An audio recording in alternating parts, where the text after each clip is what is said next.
Hello everyone, welcome to this second video for the students of class standard 5 subject EVS, and this is the video for the first chapter tracing family history। परिवार के इतिहास को trace करना, उसके बारे में जानकारी लेना, पता लगाना। In the previous video we had studied about the family tree. We had also studied about migration, immigration, emigration. We had also studied about the causes of migration. In this video we shall learn the impact of migration and changing family structure. So let's start with the impact of migration. Impact of migration means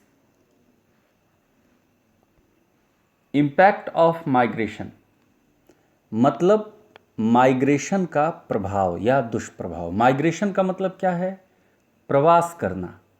Hindi में इसका शुद्ध अर्थ है प्रवास या प्रवास करना। एक जगह से दूसरे जगह जाके रहने को माइग्रेशन बोलते हैं या प्रवासन बोलते हैं।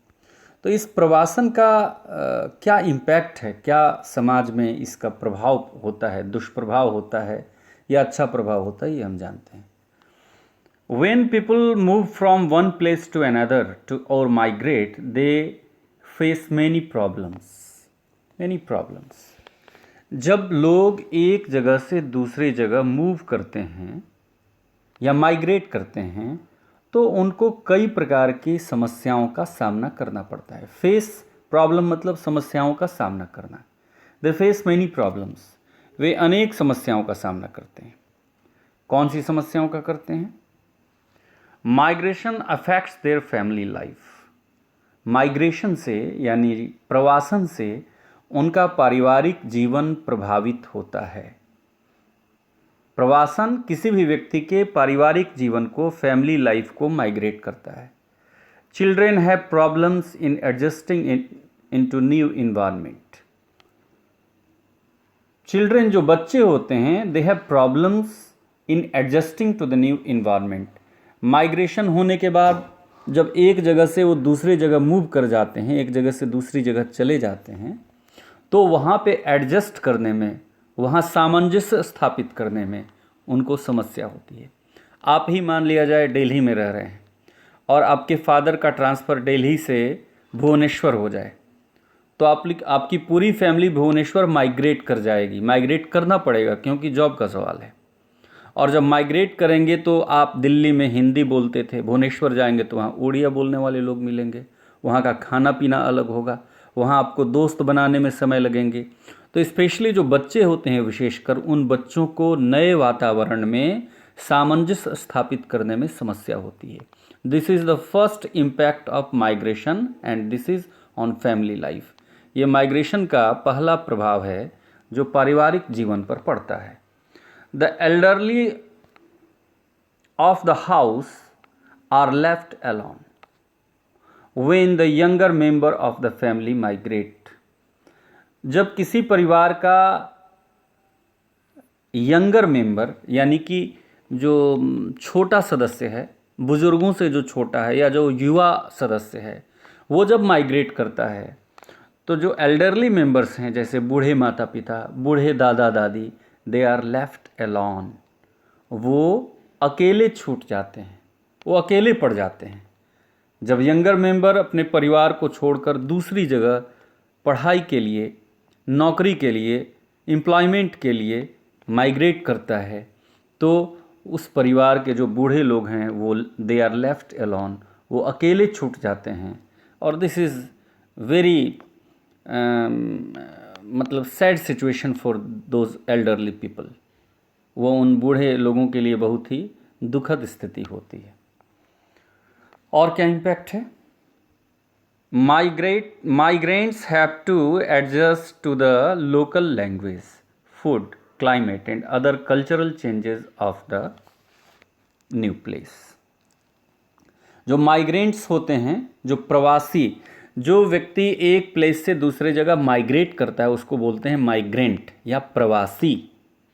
तो जो प्रवासी होते हैं वो नई जगह पर जब जाते हैं तो नई जगह पे उनको टू द लोकल लैंग्वेज, स्थानीय भाषा, फूड यानी कि स्थानीय भोजन, क्लाइमेट यानी कि स्थानीय जलवायु, and other cultural changes of the place, new place, नए जगह के दूसरे जो सांस्कृतिक परिवर्तन हैं उनके लिए उनको उनके साथ सामंजस्य स्थापित करना पड़ता है, एडजस्ट करना पड़ता है। अभी मैंने एग्जाम्पल दिया कि दिल्ली से अगर किसी व्यक्ति का ट्रांसफ़र भुवनेश्वर हो जाए तो दिल्ली में हिंदी बोली जाती है, वहाँ का जो लैंग्वेज है वो हिंदी है, वहाँ का फूड, दिल्ली का फूड अलग है और वहाँ का वातावरण भी अलग है।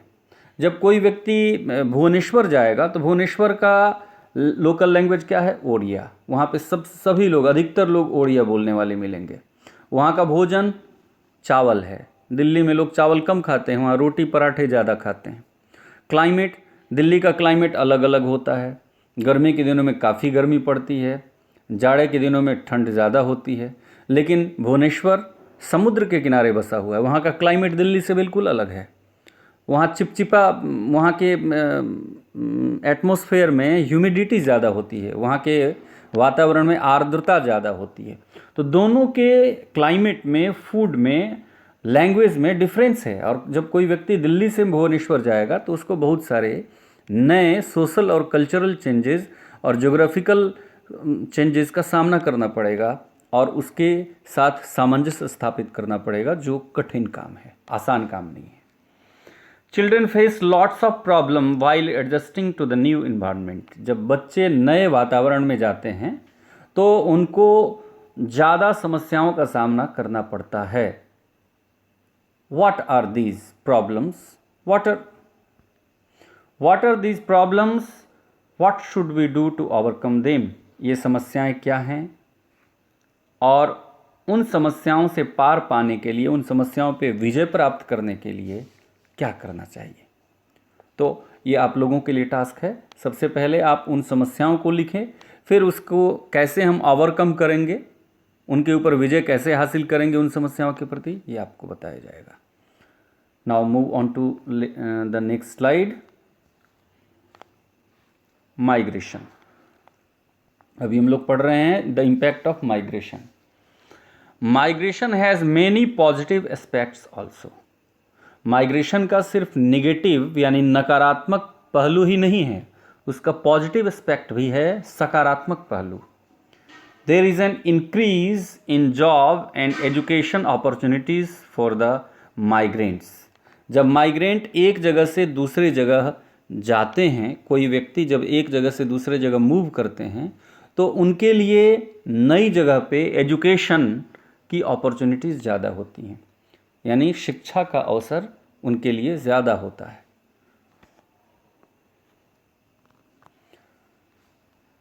Cultural integration and cooperation take place between people of different places. ये इसका दूसरा बेनिफिट ये है कि कल्चरल इंटीग्रेशन यानी सांस्कृतिक एकता या सांस्कृतिक मिश्रण, एंड कॉपरेशन और सांस्कृतिक सहयोग, take place between the people of different places. अलग अलग जगहों के लोग अगर दूसरी जगह पर जाते हैं, एक दूसरे से मिलते हैं, तो एक दूसरे के सांस्कृतिक पहलुओं को एक दूसरे से ले लेते हैं और उसको अपने जीवन में अपनाते हैं। इस प्रकार से कल्चरल इंटीग्रेशन बढ़ता है, यानी सांस्कृतिक एकता बढ़ती है, एंड कल्चरल कॉपरेशन और सांस्कृतिक सहयोग भी बढ़ता है। ये समाज के लिए, सोसाइटी के लिए अच्छी बात है। एग्जाम्पल मैं आपको बतलाता हूँ। कोई व्यक्ति कोलकाता में रह रहा है, कोलकाता में अधिकतर बांग्ला भाषी लोग रहते हैं, बंगाली समुदाय के लोग रहते हैं। अब किसी व्यक्ति का ट्रांसफ़र बंगाल से, कोलकाता से मुंबई हो गया, मुंबई। अब मुंबई में जब वो कोई बंगाल का आदमी जाता है तो मुंबई का सबसे फेमस फेस्टिवल क्या है? गणेश चतुर्थी। तो वहाँ पर बंगाल का आदमी गणेश चतुर्थी धूमधाम से मनाता है। और जब वो मुंबई में होता है तो गणेश चतुर्थी अगस्त सितंबर के महीने में होती है। इसके बाद जब वो अक्टूबर नवंबर का महीना आता है तो मुंबई में ही बंगाल के रहने वाले लोग जो मुंबई में रहते हैं, जो माइग्रेंट्स हैं, वहाँ पर दुर्गा पूजा धूमधाम से मनाते हैं। तो मराठियों से वो गणेश चतुर्थी का त्यौहार मनाना सीखते हैं और उनको दुर्गा पूजा और काली पूजा मनाना सिखाते हैं। इस प्रकार से संस्कृति का आदान प्रदान होता है, इससे कल्चरल इंटीग्रेशन हमारा बढ़ता है। ये माइग्रेशन का बेनिफिट है, फ़ायदा है। देखिए ये माइग्रेंट्स हैं, इस आप पिक्चर में देख सकते हैं। ये अपने देश का ही अपने ही देश की तस्वीर है।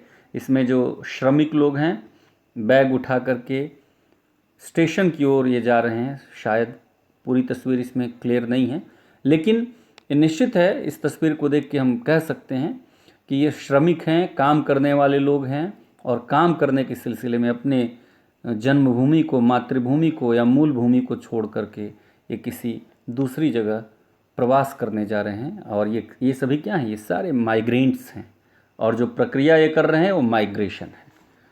Now we move on to our next slide. Saina wants to know, Saina क्या जानना चाहती है? Saina's uncle and his family are shifting to Srinagar from Ahmedabad because he had changed his job. Saina के अंकल ने अपने जॉब को चेंज कर लिया है और साइना के अंकल श्रीनगर से he is shifting to Srinagar from Ahmedabad. Ahmedabad से वो श्रीनगर जा रहे हैं।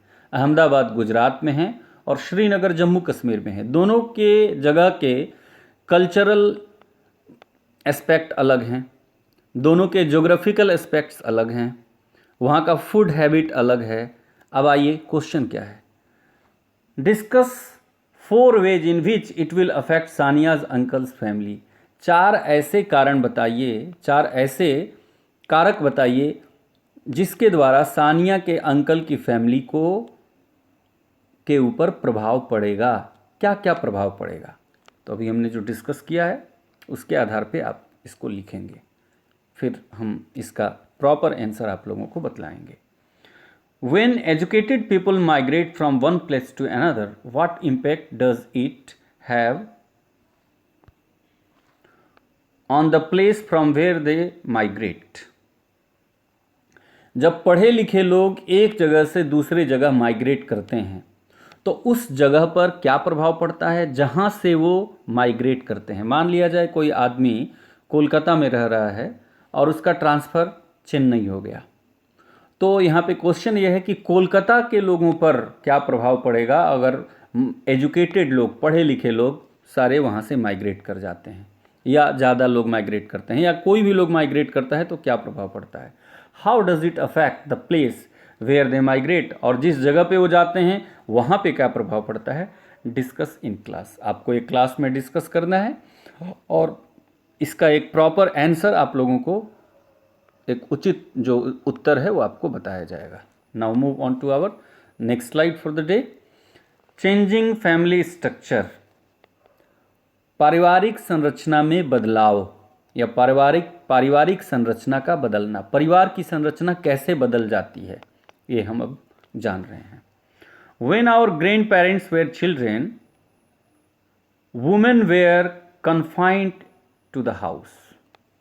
जब हमारे ग्रैंड पेरेंट्स, हमारे दादा दादी जब छोटे थे तो उस समय women were confined to the house, महिलाएं घर में कैद रहती थी। हमने आपको पहले बताया था कन्फाइंड टू, कन्फाइंड के साथ हमेशा टू आता है। कन्फाइंड टू हाउस, महिलाएं घरों में कैद रहती थी। They remained busy in household chores like cooking food, washing clothes and taking care of the children in the family. और वो किस चीज़ में व्यस्त रहती थीं? घरेलू कार्यों में। हाउसहोल्ड कोर्स मीन्स घरेलू कार्य, जैसे भोजन पकाना, वॉशिंग क्लॉथ्स कपड़े साफ करना, taking care of the children in the family, परिवार में जो छोटे छोटे बच्चे होते थे उनकी देखभाल करने में उनका समय बीतता था। यानी वो घर में ही कन्फाइंड रहती थी, कैद रहती थी। Nowadays the girls are encourage to pursue higher education, लेकिन आज के समय में लड़कियों को हायर एजुकेशन यानी उच्च शिक्षा के लिए, उच्च शिक्षा प्राप्ति के लिए या उच्च शिक्षा जारी रखने के लिए इनकरेज किया जाता है, प्रोत्साहित किया जाता है। Many of them are professionally qualified. आजकल बहुत सारी लड़कियां प्रोफेशनली क्वालिफाइड हैं, यानी कि पेशेवर रूप से उन्होंने बहुत सारी डिग्री हासिल की है, पेशेवर रूप से वो बहुत पढ़ी लिखी हैं, सुशिक्षित हैं। They have started working and going out of their houses frequently. उन्होंने काम करना शुरू कर दिया है और वो अपने घरों से लगातार बाहर जाती रहती हैं। Some even run different types of businesses. और कुछ लड़कियां तो ऐसी हैं, कुछ महिलाएं तो ऐसी हैं जो अलग अलग प्रकार के बिजनेस को रन भी करती हैं, अलग अलग प्रकार के व्यवसाय को चलाती हैं। रन बिजनेस मतलब व्यवसाय को चलाना। और next slide says that many young boys and girls have to leave their families to go to other cities and countries for higher education or to work। बहुत सारे यंग बॉयज़ और girls को, बहुत सारे युवा लड़के और लड़कियों को, युवक और युवतियों को लीव देयर फैमिलीज़, अपने परिवार को छोड़ना पड़ता है, to go to other cities और कंट्रीज़, दूसरे देश या दूसरे शहर जाने के लिए। और किस लिए?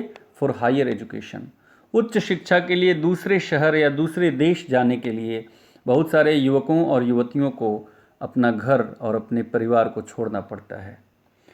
Whenever a family member moves out of the house the whole family structure changes. जब परिवार का कोई सदस्य परिवार छोड़कर दूसरे शहर चला जाता है या दूसरे देश चला जाता है तो उस परिवार का स्ट्रक्चर, उस परिवार की संरचना चेंज हो जाती है, बदल जाती है। एग्जाम्पल, आपके परिवार में मम्मी पापा, आप और आपकी छोटी बहन है।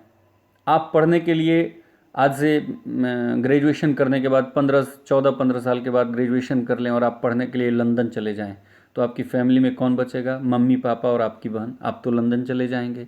तो इस तरह से फैमिली का स्ट्रक्चर चेंज हो जाता है। अब दूसरा उसका और क्या काउज होता है फैमिली स्ट्रक्चर चेंज होने का?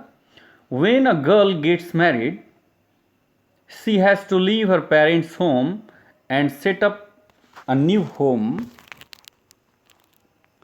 With her husband.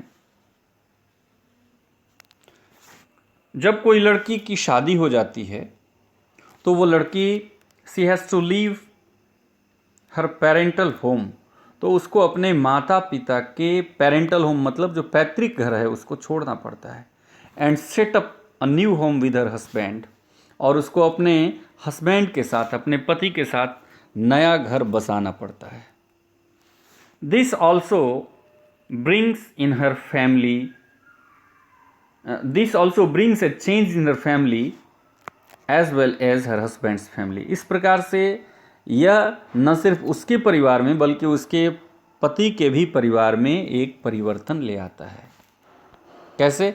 अपने पापा के परिवार से छोड़ करके वो चली जाती है तो यहाँ पे एक सदस्य घट जाता है, तो यहाँ का स्ट्रक्चर चेंज हो गया। फिर वो अपने हस्बैंड के घर चली जाती है तो हस्बैंड के घर में एक सदस्य बढ़ जाता है, तो फिर वहाँ पे उसका स्ट्रक्चर चेंज हो गया। The birth of A baby also brings a change in the family structure. और शादी होने के बाद जब बेबी होता है तो बेबी होने से भी जो फैमिली का स्ट्रक्चर है वो चेंज हो जाता है। तो birth of baby brings a change in the family structure. बच्चे का जन्म भी परिवार की संरचना को बदलने में सहायक होता है। अब आइए, एक बहुत ही इंपॉर्टेंट फैक्ट है, उसको हम जान लेते हैं। In some parts of Meghalaya, the husband goes to live with his wife's family after marriage. Meghalaya के कुछ इलाकों में हस्बैंड शादी के बाद, यानी कि पति शादी के बाद अपनी पत्नी के घर रहने चला जाता है। हमारे यहाँ नॉर्थ इंडिया में या साउथ इंडिया में अधिकतर जगहों पे, अधिकतर सोसाइटी में ये कस्टम है, ये ट्रेडिशन है कि शादी के बाद लड़की अपने हस्बैंड के घर जाती है। लेकिन मेघालय के कुछ पार्ट्स में, मेघालय के कुछ क्षेत्रों में यह परंपरा है कि हस्बैंड यानी कि पति शादी के बाद पत्नी के घर रहने चला जाता है, यानी वो घर जमाई बन जाता है। वेरी बहुत इंटरेस्टिंग फैक्ट है ये, और वास्तव में ऐसा है। आप अपने जीवन में हो सकता है कभी किसी ऐसे व्यक्ति से मिलें। Saina wants to know, Saina क्या जानना चाहती है? She wants to know what changes took place in your mother's family when she got married. जब आपकी मम्मी की शादी हुई थी तो उनकी फैमिली में क्या परिवर्तन हुए थे, क्या चेंजेस हुए थे? तो निश्चित रूप से जब आपकी मम्मी की शादी हुई होगी तो मम्मी के उस समय मम्मी आपके नाना नानी के साथ रहती थी, तो उनकी फैमिली स्ट्रक्चर चेंज हो गई होगी, ये सबसे बड़ा परिवर्तन हुआ होगा। What adjustment did she have to make in her new house. जब वो नए घर में आई, यानी आपके पापा के घर में शादी होकर आई, तो उनको क्या क्या एडजस्टमेंट करने पड़े, ये आप अपनी मम्मी से पूछ के आप इसको नोट डाउन कर सकते हैं, लिख सकते हैं। नाउ रीड एंड रिफ्लेक्ट, पढ़िए और परावर्तित कीजिए। रीड एंड रिफ्लेक्ट का मतलब है पढ़िए और समझिए और इसको लोगों को भी बताइए। There are many reasons because of which people move from one place to another. बहुत सारे ऐसे कारण होते हैं जिसकी वजह से लोग एक जगह से दूसरी जगह मूव करते हैं, यानी माइग्रेट करते हैं। Natural and man made calamities force many people to migrate to other places. प्राकृतिक और मानव निर्मित आपदाएं लोगों को मजबूर करती हैं कि वो एक जगह से दूसरी जगह प्रवास करें, यानी चले जाएं, वहाँ से एक जगह को छोड़ के दूसरी जगह चले जाएं। Construction of dams, flyovers and industries also compel people to migrate. बड़े बड़े बांधों का, फ्लाईओवर्स का और उद्योगों का बनना, उद्योगों का स्थापित होना भी लोगों को मजबूर करता है कि वो माइग्रेट कर जाएं, प्रवास कर जाएं। When people migrate from one place to another, they face many problems. जब लोग एक जगह से दूसरी जगह प्रवास करते हैं तो उनको कई प्रकार की समस्याओं का सामना करना पड़ता है। Migration has many positive aspects also. प्रवास के अनेक सकारात्मक पहलू भी हैं, सिर्फ नकारात्मक पहलू नहीं है, सकारात्मक पहलू भी हैं। There are many reasons for a change in the structure of the family. किसी भी परिवार की संरचना के बदलाव में अनेक कारण होते हैं, कोई एक कारण नहीं होता है बदलाव होने का। So students, this was what we had to study in this chapter, the tracing family history. This was what we had to study, and now in the next video we shall discuss the questions and answers and the exercises which have been given. We will try to solve it, and in the next video we shall give you the proper some internal questions answers and some question and answers which have been given at the last of the exercise. So keep revising this video once again, and so that you can achieve and you can get all the main points and the facts, and kindly write all the facts in your notebook and make a special note for that. We shall also provide you notes also, but you have to make your own note. Okay, so keep watching this video, keep revising this video, and wait for the next video to come. Have a nice day. Till then, bye bye.